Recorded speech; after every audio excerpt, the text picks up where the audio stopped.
同学您好，我们今天继续学习摄影艺术创作的有关知识。今天我们来讲一讲背景的处理。背景景物呢，一般是指在画面当中处于主体背后的，起到陪衬渲染作用的环境中的景物，都属于背景。某种角度来讲，背景景物比前景更重要。为什么呢？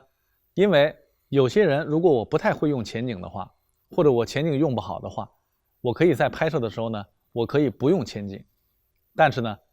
没有人能够回避背景因为镜头的成像原理，我们可以说，只要你拍摄，主体背后一定就会有背景存在背景景物是我们一个不得不面对、不得不去处理的这样一种景物，所以背景会显得更重要。那么在拍摄的过程当中，背景处理的最常见的一个问题就是前后景物的不良重叠。我们去买点摄影书我们经常会看到这样的最基本的这样的例子经常会给大家讲说，你拍一个人人的背后如果有一棵树，一般会要求大家把人的身体和树干要错开，否则在画面当中仿佛那棵树干就在人的头上长出来一样，这就出现了一个不良重叠的问题。所以背景处理刚开始需要大家注意的就是一定不要出现这样的不良重叠的这样的效果。那么当然呢，我们也可以说这个艺术创作它的规则可以说是没有死的，没有说一定就不可以怎么做的。在某些摄影创作的时候，我们为了表现主题的需要，我们会发现摄影者就故意的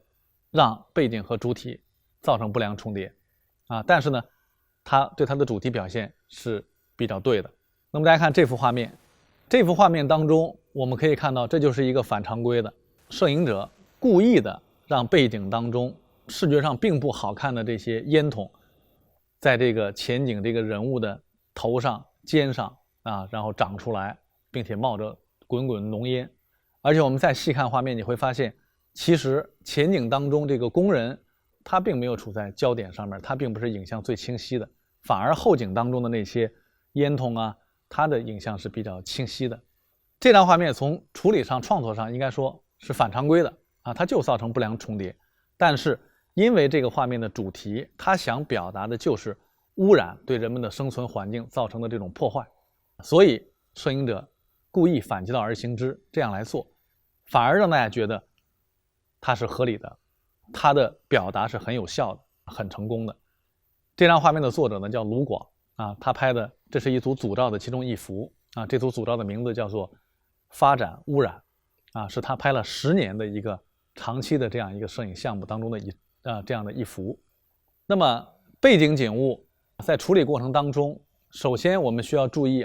只要是这个背景景物以清晰的影像出现在画面当中，它对于主题的表现就应该是有用的，就应该是有意义的。我们在前面讲课讲过画面要简洁，简洁的一个理想状态是对主题表现有用的我们要保留，对主题表现没有用的景物我们要通通的把它简化或者是弱化。那我们的背景景物只要是清晰的呈现在画面当中，它对主题表现就应该是有用的。我们看这幅画面，这幅画面拍的是著名科学家杨振宁。这张画面大家都可以看到，它在构图上是反常规的一种处理。之所以说它反常规，是因为我们可以看到人的脸前边面积比较小，头后面留的空间却是比较大的，这是一种比较反常规的处理方法。但是我们会发现它的头后面其实是留给了背景的黑板，而黑板上呢写满了这些科学计算的这些公式，让我们看这个画面的时候，我们感觉杨振宁满脑子想的其实都是这些科学的东西。那么尽管人物的脸的前方空间比较小，但是我们会发现在这个画面当中，他的视线前方恰恰是光线来源的方向，让我们感觉杨振宁是一个双手合十、认真思索在思考什么呢？在思考科学问题的这样一个人物形象。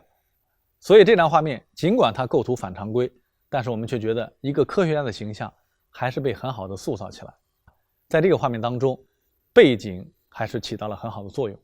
我们再看这张画面，这张画面的这个背景也是发挥了很重要的作用的。画面当中主体是2位大家一看就是来大城市里边打工的2个民工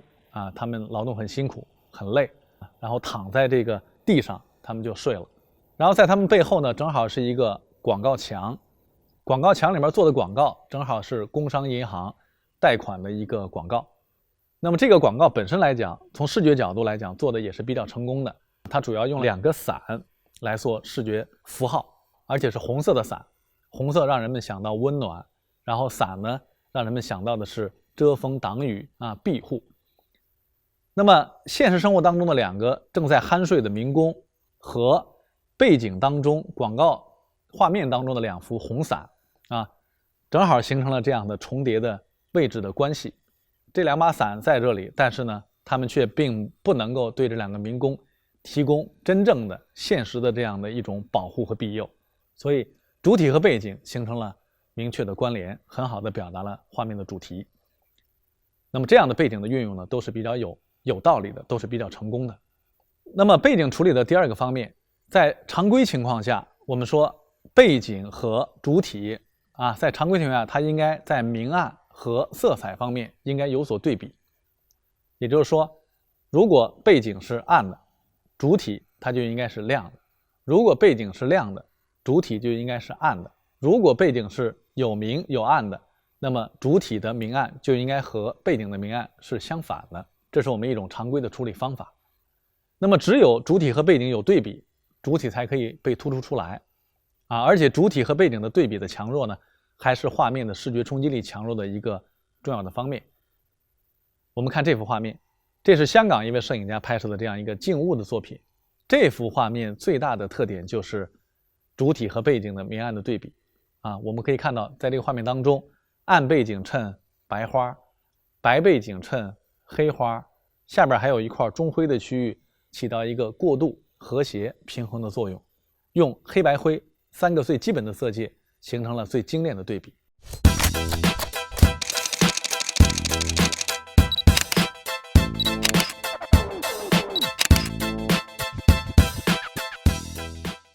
那么背景处理的第3个方面啊，背景一定要简化。我们在前面讲评价画面优劣的标准有一条叫画面必须要简洁。其实大家想一想，一个画面简洁与否，在很大程度上它其实是取决于背景的简化与否。背景简化了，画面就简洁；背景不简化，画面就简洁不了。我们看这个画面，这个画面呢也是我拍的，07年2月份在洛杉矶桑塔莫尼卡海滩。那么正在那里跟朋友在向前走的我啊，突然从我们身后呢就过来这么一个美国小伙，踩着滑板啊，从我们身边歘就过去了啊。过去以后马上引起我们的注意，因为什么呢？因为我们看到他的滑板的前端趴着一只小狗，哎，过得很舒服，小狗都不带走路的，哎，很自由的这样一种感觉。从我身边划过，抬手就拍啊。这个小伙子扭头来看我啊，一瞬间抓拍了这一张画面。因为是抓拍，所以呢顾不了那么多。最后画面出来以后，我们可以看到美中不足的就在于，正好在这个小伙的背后就来了一个穿着一身大红的 T 恤的另外一个美国小伙，跟他之间形成了非常明显的这样的一个重叠，有点抢啊，有点抢。画面的背景不够简化，对画面还是有一定的不良影响啊。如果背景更干净一些，画面效果会更好一些。那么要想使背景达到简化，我们下面给大家讲几种简化的方法。那么第一种方法，拍摄角度不同啊，那么对背景的这种简化程度会不一样啊。一般我们来讲，仰拍、俯拍要比平拍有利于简化背景啊。仰拍可以以天空做背景，俯拍可以以地面做背景，都可以在一定程度上回避前后景物的重叠，而平角度拍摄最容易带来前后景物的重叠，所以它就不利于背景的简化。我们看这幅画面，这幅画面也是06年我在美国拍摄的一张画面，拍的我待的这个迈阿密大学的学校里边的一座教堂啊，用卡片机来拍摄，广角镜头近距离仰拍，把这个十字架映衬到天空的背景上，背景就显得比较干净，而且近距离广角仰拍，事实上夸大了十字架的高大程度啊，使得宗教的神圣感也被加强。我们再看这个画面，这个画面拍的是泰国曼谷的洪水，夏天雨比较大，然后呢，泰国曼谷也出现了这种水淹城的这样的情况。然后在这样一个区域呢，就有人用这样一个白色的平板开始摆渡，拉人这个渡过这一片积水由此来挣点钱。那么从这样一个俯拍的角度，一个高角度顶角度去拍摄，那么使得这个背景呢显得非常的干净整个画面也有一种图案的美感。虽然是一个拍这种一定的程度是一个灾难的照片，但是拍的视觉上还是有点美感。那么简化背景的第二种方法我们可以通过用光。那么一般来讲，顺光照明、侧光照明、斜侧光照明、侧逆光照明、逆光照明，一般来讲呢，这个逆光和侧逆光是相对来讲比较容易简化背景的。我们来看这个画面，这个画面呢也是我拍摄的一张画面。那么拍的是一个逆光的人像的画面。那么逆光从背后照射过来，我们会拍的时候呢，会有意识的选择一个暗背景，然后这样的话呢，我们在人物的脸的这边再做一点补光，但这个补光呢，并不会补到背景景物上，所以正常曝光以后，背景就容易显得比较暗比较暗，再加上我们用长焦来拍就使得背景呢更加的被简化。那么这张画面我们是用了随机的闪光灯来作为人物的面部的这样的补光。那么第三种简化背景的方法我们可以利用长焦距镜头来简化背景。焦距越长，景深越小，景深越浅，越可以把背景给虚化掉，这是我们简化背景的一种重要的方法。同时呢，在镜头焦距相同、拍摄距离相同的情况下，我们还可以使用大光圈，光圈越大，景深越浅也是可以把背景变得比较简化、比较虚化。那么这张画面拍摄于北京的莲花池公园，在夏天荷花盛开的时候呢，拍了这么一朵含苞待放的这样的花。简化背景的还有一种方法我们可以称作叫追随拍摄。也就是说呢，摄影机或照相机随着被摄主体的运动同速跟摇或者是跟移当这个运动速度达到一定快的程度的时候它就可以出现这种前后景物就会出现这种虚化的横向的线条，等于背景也等于被简化掉了。而且这种画面往往还会给人带来比较强烈的这样的动感运动的感觉、速度的感觉。那么简化背景的另外一种方法，我们可以利用各种各样的天气条件的变化来达到简化背景的这样的效果比方说风霜雨雪雾这些天气变化的时候，我们都可以利用自然的这种现象来简化背景。比方说下雨了，烟雨蒙蒙；下雪了一片苍茫；有雾的天气，虚无缥缈我们都可以把背景给简化掉。在这个画面当中，大家可以看到，因为有雾的存在，背景当中大多数的景物已经被隐没在这个浓雾当中，只有一些小部分被体现出来，画面的背景就显得非常的干净。那么这张画面是因为下雪了，一场大雪过后，大家可以看到茫茫山川笼罩在一片白色当中然后呢，本来会比较繁杂的那些坑坑洼洼那些树草现在这一片白雪过后都统一在这个白色调里边，背景就会显得非常的干净最后我们来总结一下，今天我们主要讲的是背景以及简化背景的方法。那么背景景物呢，比前景在摄影创作里边更需要获得大家比较多的关注。那么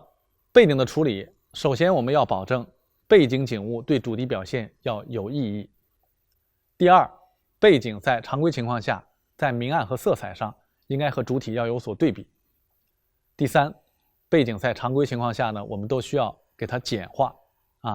那么简化背景的方法有很多种，大家可以在实践当中逐一的去练习、去掌握。好，今天的课程就到这里。